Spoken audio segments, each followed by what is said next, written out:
Tout le monde pense que Microsoft a gagné la guerre de l'IA, mais il se pourrait bien qu'il l'ait perdue du jour au lendemain. Parce que Sam Altman vient de réaliser un coup de maître avec Amazon, un investissement de 50 milliards de dollars pour poignarder Microsoft dans le dos, et presque personne ne l'a remarqué.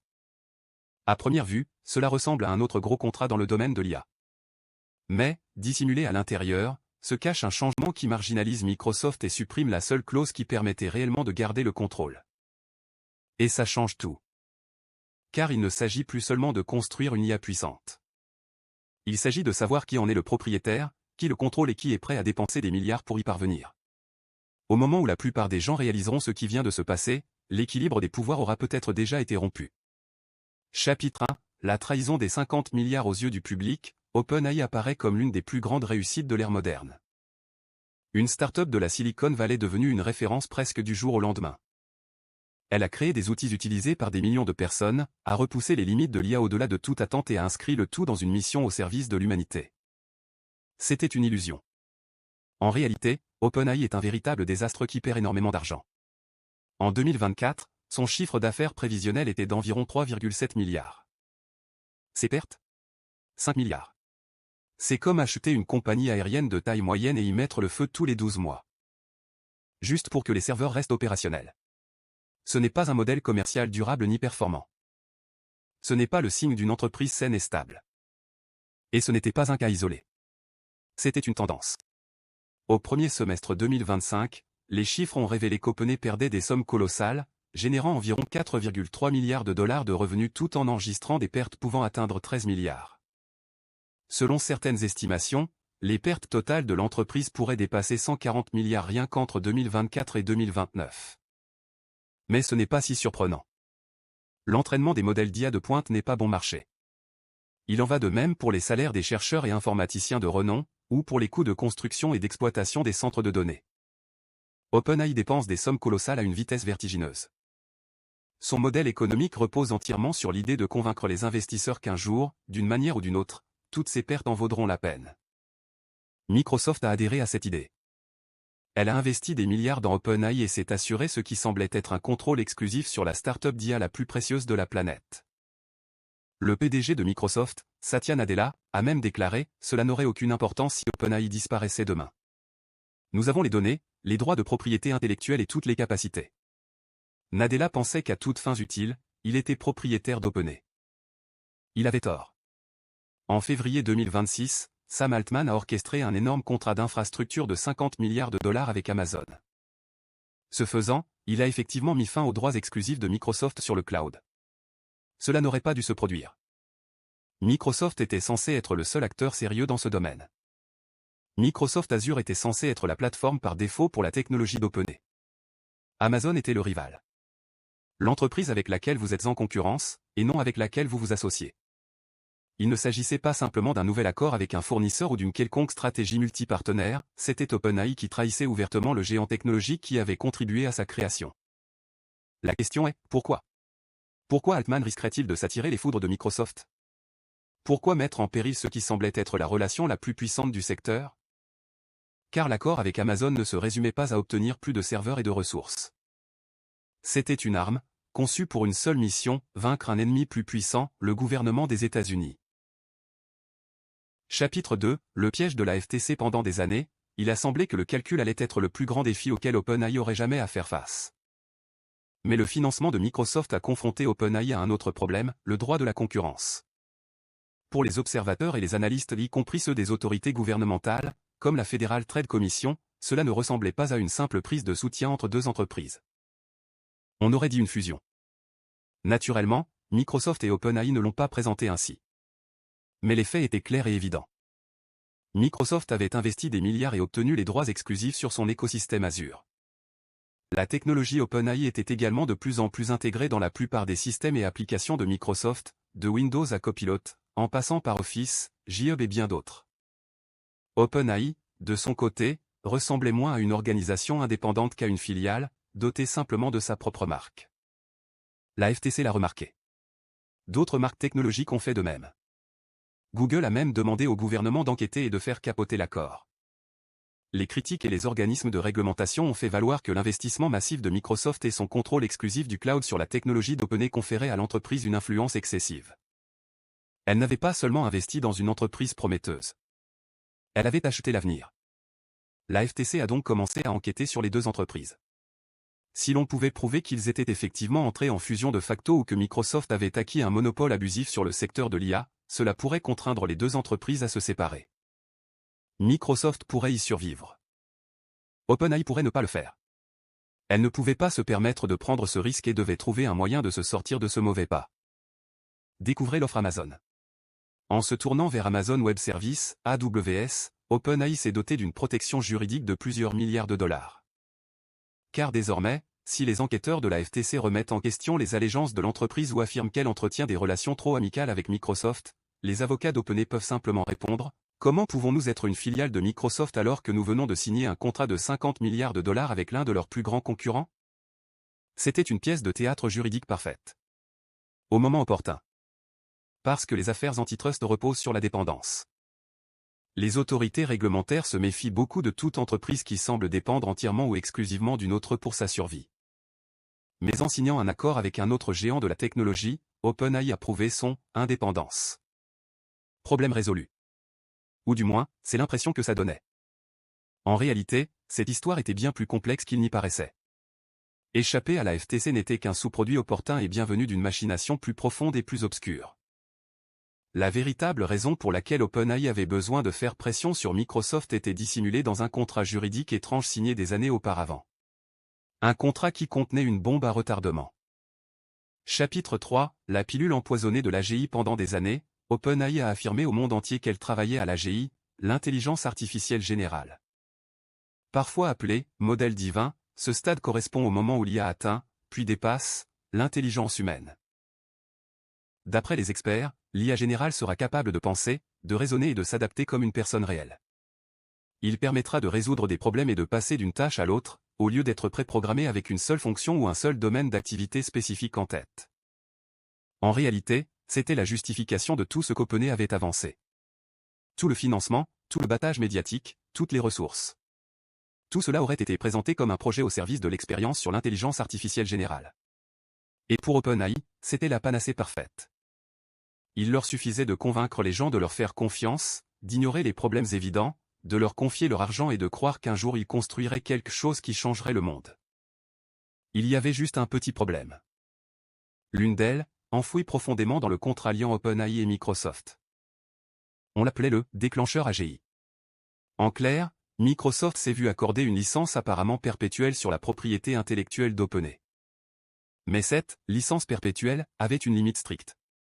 Dès qu'OpenAI aurait atteint l'intelligence artificielle générale, ce nouveau modèle d'IAG serait totalement exclu de l'accord, et Microsoft perdrait de fait son emprise sur l'avenir de l'IA. À ce stade, tous les droits commerciaux sur l'AGI resteraient exclusivement la propriété d'OpenAI. C'est paradoxal. Un serpent qui se mord la queue. Microsoft investissait des milliards dans une entreprise dont la seule mission déclarée était de construire une intelligence artificielle générale. Mais dès que cette mission serait accomplie, Microsoft perdrait tout son pouvoir et tous ses avantages. Elle finançait sa propre disparition. Mais les dirigeants de Microsoft ne sont pas des idiots. Ils connaissaient les termes de l'accord lorsqu'ils l'ont signé. Ils savaient exactement comment les contourner. Il leur suffisait de s'assurer qu'OpenAI échoue dans sa mission déclarée. Ils souhaitaient que l'IA soit puissante, mais jamais suffisamment puissante pour atteindre le niveau d'IA général. Et c'est là que les choses se compliquent. Parce que l'intelligence artificielle générale n'est pas une ligne d'arrivée clairement définie. Personne ne s'accorde sur sa signification réelle. Ainsi, même si OpenAI poussait ses systèmes toujours plus loin, Microsoft pourrait toujours faire valoir qu'il ne s'agissait pas d'une intelligence artificielle générale. Sam Altman le savait. Il savait que tant que la clause de déclenchement d'AGI existerait, Microsoft ne serait jamais un partenaire véritablement engagé à 100%. Cela aurait toujours un effet de levier. Il faut toujours se fixer des limites. Ayez toujours un moyen de contrôler OpenAI de l'intérieur. Il a donc changé de tactique. Avec l'offre de 50 milliards de dollars d'Amazon comme arme de choc, OpenAI a forcé Microsoft à revenir à la table des négociations. Non seulement pour négocier, mais pour réécrire complètement les règles de la guerre de l'IA. Chapitre 4, la réinitialisation d'avril 2026. En avril 2026, l'équilibre des pouvoirs a changé. Il ne s'agissait pas d'une simple mise à jour de partenariat. OpenAI ne souhaitait pas régler quelques problèmes ni apporter quelques modifications à son accord avec Microsoft. Elle voulait la démolir, puis la reconstruire, exactement comme bon lui semblait. En apparence, les deux entreprises ont sauvé la face en annonçant un accord, simplifié, et une « nouvelle phase » pour leur partenariat. Mais les termes de cet accord ont révélé la véritable nature des choses. Microsoft était toujours présenté comme le « principal partenaire cloud » d'OpenAI, mais la phrase suivante ajoutait qu'OpenAI était désormais libre de proposer ses produits sur n'importe quel autre fournisseur de cloud de son choix. L'exclusivité d'Azure avait disparu. La licence autrefois, perpétuelle, de Microsoft sur la propriété intellectuelle d'OpenAI a également été modifiée et fixée à une date d'expiration en 2032. Le géant technologique ne détenait plus le monopole de l'avenir de l'IA. Le partage des revenus a également été officiellement plafonné et assorti d'une date limite fixée à 2030. Plus important encore, le déclencheur AGI avait disparu. Elle n'a pas été redéfinie, clarifiée ni modifiée. Il a été supprimé. Cette clause vague et difficile à définir qui planait sur OpenAI comme une épée de Damoclès depuis des années avait disparu. Il a été remplacé par quelque chose de beaucoup plus simple et de beaucoup plus contrôlé. Un calendrier. Avec date, échéance et plafond. Autrement dit, un accord d'entreprise standard. La participation de Microsoft a également été officialisée à environ 27% de la société. Cela représente tout de même une somme considérable, suffisante pour que Microsoft exerce une certaine influence sur les activités de l'entreprise, mais loin d'être suffisante pour un contrôle total. Cela ressemblait à une grande victoire pour OpenAI. L'entreprise avait conquis son indépendance, détachant ses finances du cap mythique de l'AGI. Ce n'était plus un laboratoire de recherche essayant de déclencher une clause d'un contrat pour obtenir son indépendance, mais une entreprise avec un avenir prometteur. Mais il y avait un hic. Un gros morceau. Pour réussir ce coup d'État extraordinaire, Altman a dû détruire définitivement le fondement même sur lequel OpenAI avait été bâti, sa structure à but non lucratif. Chapitre 5, la mort du modèle à but non lucratif. Le statut d'organisation à but non lucratif d'OpenAI était la seule chose qui la distinguait de toutes les autres entreprises de la Silicon Valley. Il ne s'agissait pas d'un pouvoir supplémentaire, au service de l'humanité. Un laboratoire à but non lucratif, travaillant avec soin et attention à un projet censé apporter de grands bienfaits à tous. Ce n'était pas Google. Ce n'était pas Meta. Elle ne se souciait pas de plaire à ses actionnaires, car il n'y avait pas d'actionnaires. Mais cet état d'esprit idéaliste ne pouvait pas durer. Lentement mais sûrement, des fissures commencèrent à apparaître dans le masque. Fin 2025, la façade a été entièrement arrachée. OpenAI est passé du statut d'organisation à but non lucratif à celui de société d'intérêt public. À première vue, cela ressemble encore à une cause juste, un compromis entre la mission initiale et la nécessité de gagner de l'argent. Les entreprises à but lucratif sont censées trouver un équilibre entre la recherche du profit et l'engagement à créer un impact positif sur la société, la communauté ou l'environnement.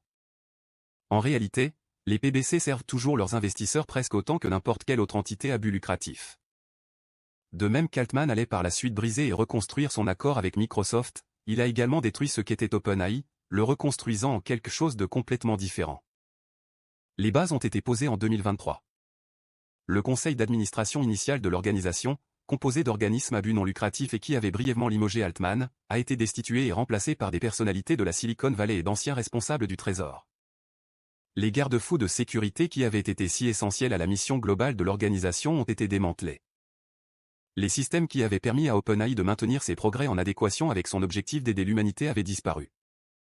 À leur place, on trouvait des équipes de sécurité des produits, plus soucieuses de s'assurer que leur IA ne dise rien qui puisse offenser un gros client B2B que de nuire à de vraies personnes.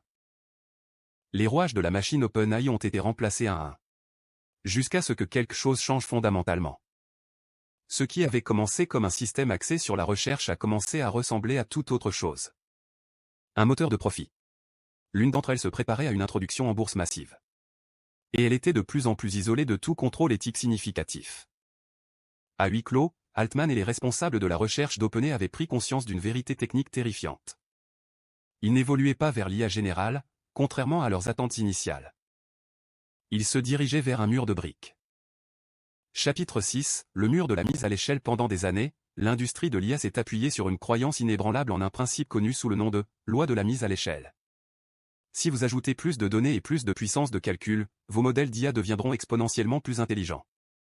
Tout est une question de ressources. Investissez davantage de ressources et vous obtiendrez un meilleur produit. Il suffisait à des entreprises comme OpenAI de continuer à construire des centres de données plus grands et plus performants. Ils ont dû investir dans des puces et des processeurs plus puissants. Il pourrait alors se contenter de regarder leur IA suivre le chemin linéaire vers une intelligence divine. Cela semble assez simple. Et les lois d'échelle ont fonctionné, pendant un certain temps. Chaque nouvelle génération de technologie d'IA était perçue comme un grand pas en avant. GPT-2 était impressionnant. GPT-3 était d'un niveau supérieur. GPT-4 a dépassé les attentes. Il était donc tout naturel que GPT-5, nom de code, Orion, change la donne. Peut-être même l'étape finale vers l'IA générale. Ou pas. Des rapports internes indiquent que l'adoption des lois sur la mise à l'échelle est au point mort. Au lieu de représenter un véritable bond en avant en matière d'intelligence, GPT-5 a atteint un point de saturation. Il continue de devenir plus intelligent, mais à un rythme plus lent que jamais auparavant. Tout à coup, le « modèle divin » qui semblait imminent n'est plus qu'un point à l'horizon. Ce n'est pas simplement un obstacle, c'est une catastrophe. Le mur d'escalade change tout.